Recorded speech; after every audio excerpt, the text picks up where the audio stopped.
Does HR have a seat at the boardroom table today? Why or why not? So I was actually having a conversation about this with someone else, and I said HR, the pandemic gave HR every opportunity in a way that many of us probably wish it wouldn't have, but it did, to be at the center of the strategic conversation in our organizations. It is a check that we have not cashed, is my best way of putting it.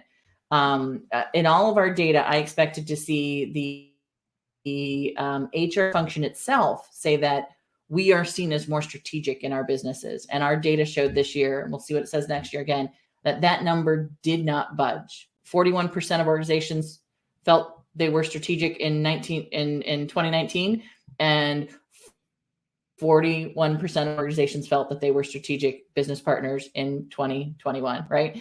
And at the same time, we saw a 10% increase in the percentage of organizations who felt that their HR technology was being used to make strategic decisions in the organization, right? So we felt our technology was being viewed as more strategic than we as HR professionals were being viewed in our own organizations. And so that's kind of a slap in the face.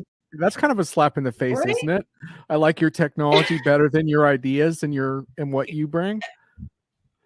That's how we feel, right? Like that's how, and I don't, ouch. To me, I'm not sure this is exactly how the executives feel about us, but I think we have this internal issue, right, in HR with this. Like, I think we're too busy to understand our value almost, right? And so I think so my sense would be, we are here, hear us roar, stand up, take take the opportunity to say, look, if you hadn't had our data, if you hadn't had our ability to make the changes, you would not have. It's fair of us to say that as a business. Yeah, I mean, I will say this. I think, HR folks have worked their tails off the last couple of years and certainly deserve kudos. But whether that is strategically impactful, I think is an interesting debate. How do you think that 41% could get up to 50 or 60? Are there one or two things that HR folks could do? Is it more a matter of presenting what they do in a more compelling way, or are they changes they need to make internally, or what do you think would bump that number? I think there's a couple of things. I think we need to trust the data that we have. We have all these systems now. I think a lot of times we spend a lot of time thinking about, the system user experience and not enough time thinking about the data that we have in the systems and how we're going to present it, right? And so I do think we have to take some ownership that getting the next great hire, important issue, right? But we need to be just as diligent in spending time in understanding why the 10 people who we didn't hire, right? What was the data points around what didn't work for our company, right? And we don't think of it that way. We think, okay, we got this one thing done, let's move on to the next, right? We don't do enough thinking about what data we have that can give us more answers. And I think the other thing then is that in that sense of understanding that all data is valuable and can be used in different ways, is that we need to really tie that back to whatever. I know it's a buzzword, outcome, to some extent, right? But I can't tell how many times I've sat down with an HR leader, and the biggest thing they get out of talking to me is I say, so what is it, what goal that your executive or board has right now will this attach to?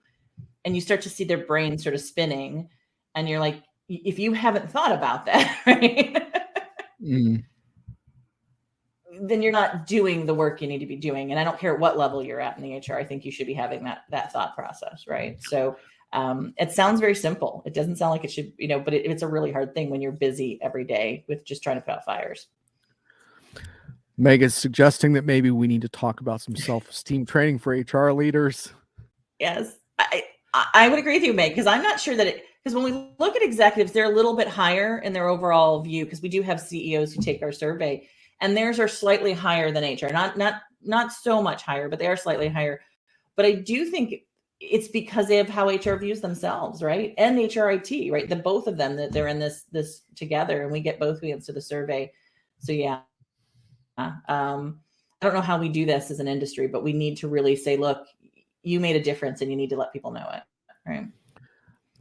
Personally, I would like to see a little more glamour attached to the HR career path. It Mhm. feels like for so many years it's been where careers kind of go to die, and I don't think that's right or fair. And I'd like to see young people perceive HR careers with some glamour, and I think that could eventually happen if they're perceived as really the key to making sure that talent and inclusion are the overall corporate like mission and that it's realized. I think that's actually pretty sexy if it's perceived that Yeah. way.